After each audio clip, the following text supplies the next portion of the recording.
the logic of destruction. Inside, the room was filled with the hum of server racks.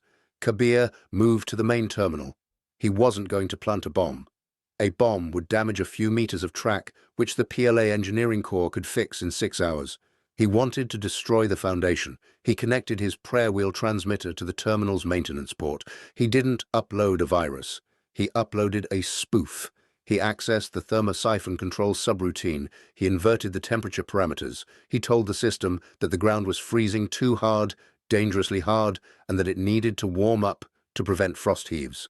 The computer, obeying its logic, would shut down the ammonia circulation. Even worse, it would activate the emergency heating elements designed for the rare deep freeze events.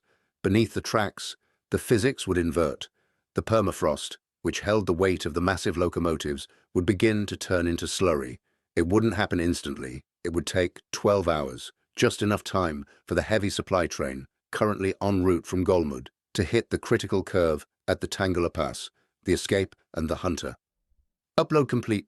The text scrolled on his small screen. Kabir disconnected the device. He turned to leave, but stopped.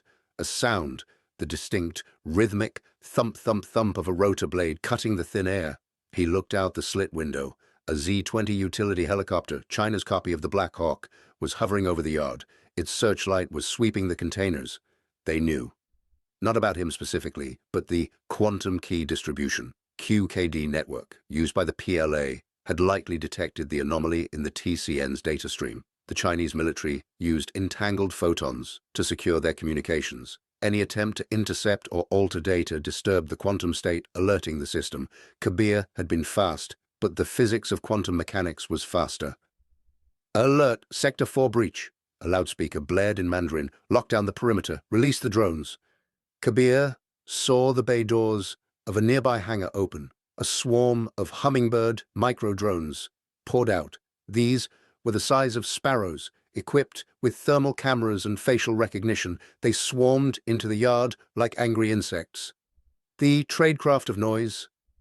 Kabir knew he couldn't hide from the thermal swarm. His body heat was a beacon, so he had to become invisible by becoming too visible. He reached into his pack and pulled out a signal flare.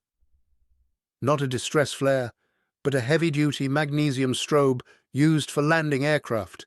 He pulled the pin and threw it into the center of the rail yard, right under a fuel tanker.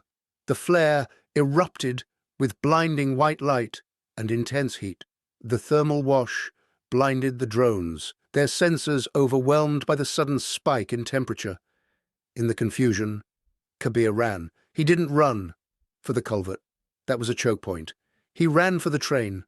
A massive freight train, the engines idling, was preparing to depart south toward the border. It was carrying supplies to the front. Kabir sprinted alongside the moving flat cars. The wheels ground against the steel rails. A deafening screech. He saw a gap between two containers on a flatbed. He threw his pack, then leapt. His fingers clawed at the cold steel. He hauled himself up, rolling into the dark space between the containers. The silent ride. The train gathered speed, lurching out of the yard. Kabir lay flat, his chest heaving. He was alive, but he wasn't safe. He was now trapped on a PLA military transport heading directly into the war zone. He pulled out his burst transmitter. He had one message to send. It wasn't to his handlers. It was to the Indian Air Force. He typed the coordinates of the Tangala Pass. He typed the estimated time of arrival of the downbound train, the one carrying the heavy tanks. Message: the ice will melt at 1400 hours. The tracks will be soft. Target the bridge at grid reference 55 Alpha. One push is all it takes. He pressed send. The encrypted burst shot up to a commercial communications satellite disguised as a standard telemetry packet.